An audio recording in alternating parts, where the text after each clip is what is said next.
भारत की अर्थव्यवस्था को अगर देख लिया जाए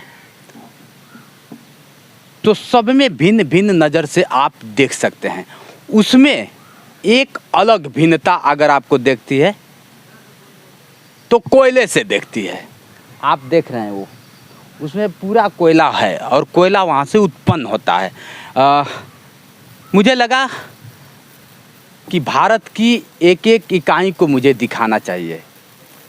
मैं अपने माध्यम से जैसे ही पहुंचा धनबाद, आप भी जानते हैं कोयलौरी, कुछ लोग कोयलौरी कहते हैं, कुछ लोग धनबाद कहते हैं, तो उसी कोयलौरी में जहाँ की कोयला उत्पन्न होता है, जिस कोयले से हमारे पूरे भारत को अगर देखा जाए तो एक छोटी सी कंपनी से लेके बड़े बड़े कंपनी इंडस्ट्री एरिया अगर चलती है तो इस कोयले के बदौलत चलती है। अगर कोयला रुक जाए, अभी कुछ दिन पहले की मैं बात कर लूँ तो कोयला रुक गया तो त्राहिमाम हो गया कि अब बिजली की व्यवस्था ख़त्म हो जाएगी, भारत की अर्थव्यवस्था ख़त्म हो जाएगी। ऐसे ही था। आप देख सकते हैं इधर आप कोयले का खदान देख रहे हैं और इधर आप गांव देख रहे हैं। महज हमें लग रहा है कि 100 मीटर की दूरी है। ज्वलन इतनी काफ़ी है कि अगर आप भी आएंगे तो सोच सकते हैं कि हमारी उन्नति कहाँ तक हो पाएगी। आप इधर गांव देख लीजिए, इधर कोयले का खदान देख लीजिए। अब कुछ लोग बैठे हैं जो यहाँ के स्थानीय लोग हैं। यहाँ स्थानीय लोगों से मैं चर्चा करता हूँ इस विषय पे कि जिस तरह से ज्वलनशील को आप लोग देख रहे हैं, आप लोग को कहीं से ना कहीं दिक्कत ज़रूर होता होगा और दिक्कत होने के उपरांत आप लोग किससे डिमांड करते हैं, किसको बताते हैं, कैसे बताते हैं, और जो सरकार आप लोग के खिलाफ जो रवैया रच रही है उसके हिसाब से आप लोग कितना देख पाते हैं। स्वागत है मेरे यूट्यूब चैनल जोश एक्सप्रेस पे। सर, क्या नाम हुआ आपका? मेरा नाम मंटू महतो हुआ जी। मैं धनबाद जिला का एकड़ा बस्ती का रहने वाला हूँ जी। और मूल रूप से मेरा घर धनबाद जिला का एकड़ा ही है जी। और यहाँ का मैं मूल निवासी हूँ जी।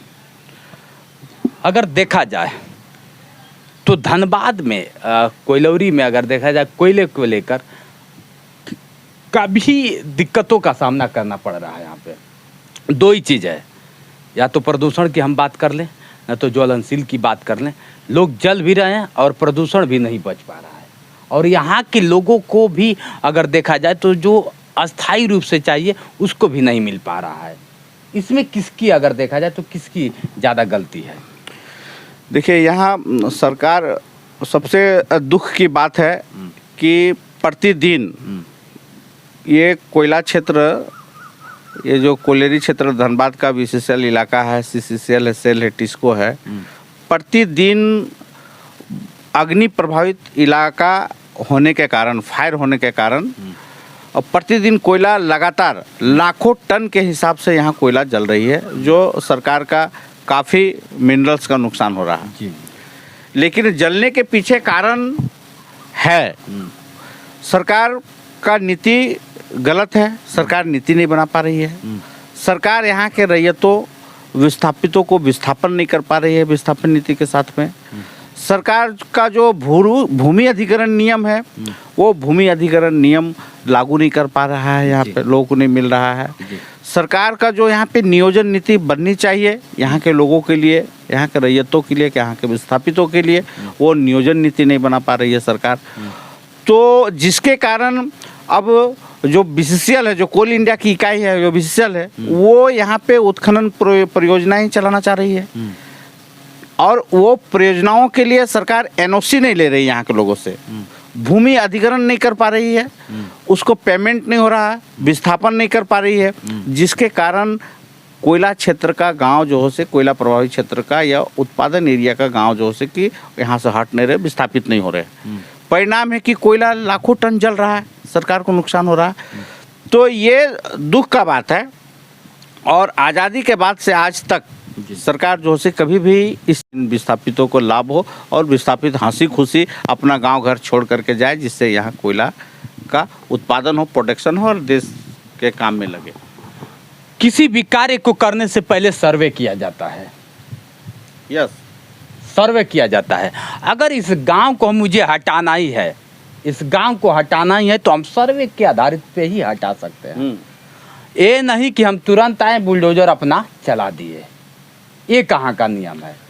हाँ, ये देखिए, अभी एक कोयलांचल में एक जरेडा नाम का संस्था बनाया गया था, ये विस्थापन और पुनर्वास के लिए। अभी लगातार हम लोग अखबार में पढ़ रहे थे कि भारत सरकार लगातार कई मीटिंग हो चुकी है और कई मीटिंग किए थे कि इस धनबाद जिला कोयला उद्योग के लिए हम लोग जो से कि विस्तृत के लिए एक पुनर्वास नीति, विस्थापन नीति या भूमि अधिग्रहण नीति यहाँ पे बनाएंगे, नियोजन नीति बनाएंगे।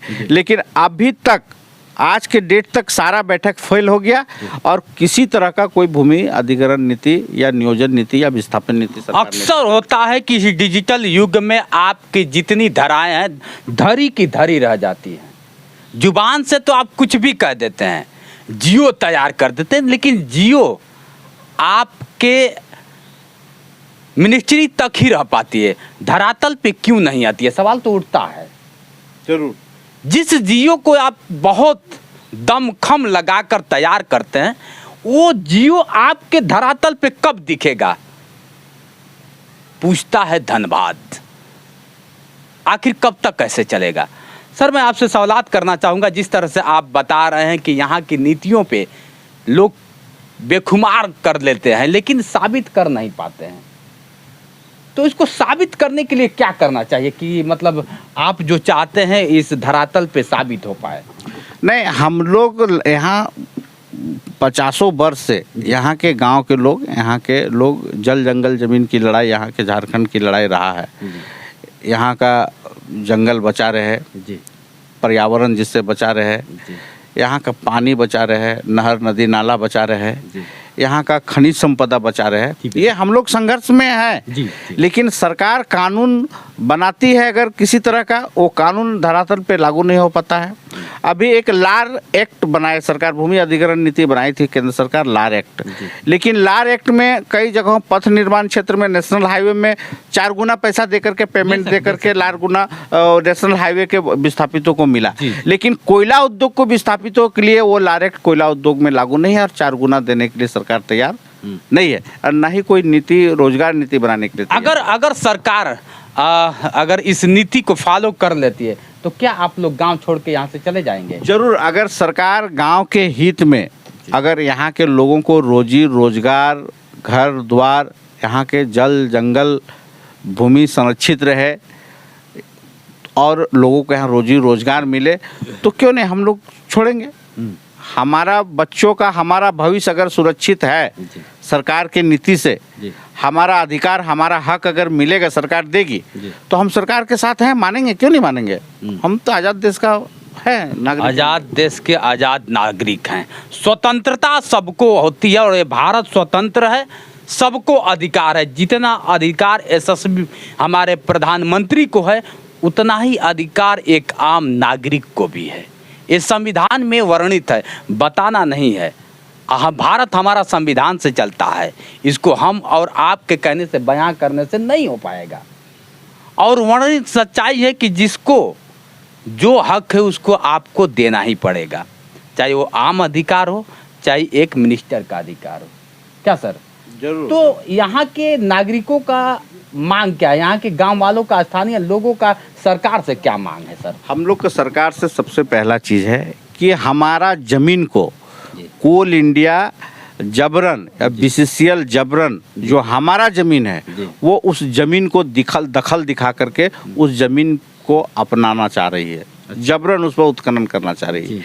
वो एक वेस्टेड नेशनलाइजेशन एक्ट और वेस्टेड भूमि का हवाला देता है कि ये ज़मीन वेस्टेड है या नेशनलाइजेशन एक्ट के तहत वो ज़मीन मेरा हो गया। एक यहाँ एक ये भी एक प्रॉब्लम है, जबकि वो ज़मीन हमारे लोग या हमारा पूर्वज या हमारा बाप दादा न उस ज़मीन को बेचा है, ना बीसीसीएल के पास या कोल इंडिया के पास में किसी तरह का कोई दस्तावेज है या रजिस्ट्री है।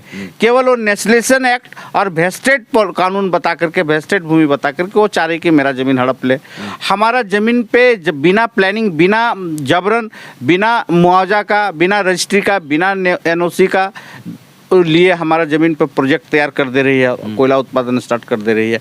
हमारा ज़मीन पे सरकार पॉलिसी बनाए ना, भूमि अधिग्रहण नीति बनाए कोयला उद्योग में ना, यहाँ के ग्रामीणों से राय करके, यहाँ के विस्थापितों से राय करके यहाँ पे बनाए ना, रोजगार नीति बनाए ना, यहाँ के स्थानीय लोगों के हित में। नहीं कहता भी है कि अगर बढ़ जाता है तो रोजगार बढ़ जाएगा, ये भी तो कहती है सरकार, ये भी कहती है कि जैसे ही हमारा कार्य बढ़ेगा वैसे ही वहाँ के स्थानीय लोगों का रोजगार बढ़ जाएगा। मिलेगा, लेकिन ऐसा तो है नहीं। यहाँ पे स्थानीय लोगों को रोजगार से वंचित रखा जा रहा है, जबरन उनका जमीन कब्जा किया जा रहा है। ये एक संघर्ष चल रहा है। सरकार विस्थापन नीति बनाए, सरकार भूमि अधिग्रहण कानून बनाए जो यहाँ के विस्थापितों के हित में, यहाँ के रैयतों के हित में है, जो वेस्टेड जमीन बोल करके उससे क्लेम हटे, जो नेशनलाइजेशन एक्ट का हवाला दे करके जो जमीन को अपना दखल दिए हुए उससे अपना कब्जा हटाए, और गांव वालों के साथ में बैठ करके गांव वालों के से राय करके पॉलिसी बनाए, सरकार बना करके उत्पादन करे। हम लोग स्वागत करेंगे क्या, और नहीं तो संघर्ष हमारा जारी रहेगा। हम लोग संघर्ष करेंगे। यहाँ के लोग संघर्ष के इतिहास, हम लोग का सैकड़ों वर्ष का संघर्ष के इतिहास है झारखंड का। अक्सर अगर देखा जाए तो कोयलौरी और धनबाद की कहानी अगर देखा जाए तो हमेशा चर्चा में, आए दिन सुर्खियों में रहता है कि वहाँ के लोगों को जबरन हटाया गया, वहाँ के जंगलों, सैकड़ों जंगलों से पेड़ काट दिया गया, आए दिन सुर्खियां में पड़ी रहती है। लेकिन ये कब तक चलेगा? राजशाही जमाना कब तक चलेगा? ये भी स्वतंत्र है, आप भी है जी यहाँ पे जी कि जबरन हटाया जा रहा है जी। जमीन के मालिकों पे जबरन नहीं हटने पे जबरन धाराएं लगा दी जा रही है, मुकदमा किया जाता है, और पर्यावरण को बिना इलीगल तरीके से पूरा पर्यावरण को, जल जंगल को, जल नदी नाला तो नष्ट हो ही रहा, कर ही रहे हैं, जंगल को भी एकदम काटा जा रहा धड़ल्ले से। और यहाँ पे हम हिंदुस्तान का अगर नापा जाए पॉल्यूशन का, अगर स्तर अभी नापा जाए यहाँ पे हवा का पॉल्यूशन का, या तो देखिएगा कि धनबाद भी हिंदुस्तान में अगर टॉप 10 जगह में नंबर 1 पे आ जाएगा यहाँ पे पॉल्यूशन का जो स्थिति है। सरकार कानून जरूर बना करके रखे हुई है कुछ विषयों पर, लेकिन वो कानून धरातल पे लागू नहीं, वो धड़ल्ले से हो रहा है, और ये सारा अधिकारियों के मिली भगत से ही इस तरह का हालात यहाँ पे कोयलांचल में बना हुआ है। चलिए सर, आपने समय दिया, बहुत बहुत धन्यवाद।